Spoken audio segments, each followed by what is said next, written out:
கோபத்தை தீர்மானமாக மாற்றுங்கள். கோபத்தை வீணடிக்காமல் அதை ஏதேனும் சாதிப்பதற்கான ஒரு சபதமாக எடுக்கலாம். ஒருவரது பலவீனத்தைப் பற்றியே பேசுபவரிடமிருந்தும் விலகியிருக்க வேண்டும்.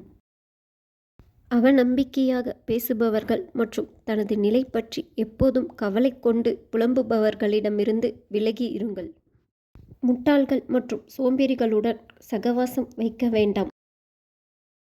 அலுவலகத்தில் ஒருவரை பற்றி மற்றவரிடம் சொல்வதை தவிர்க்கவும். அது பிரச்சனைகளுக்கு வழிவகுக்கும். பொது அறிவில் நிச்சயம் தேர்ச்சி இருக்க வேண்டும். அது முன்னேற்றத்திற்கு சிறந்த வழிவகுக்கும்.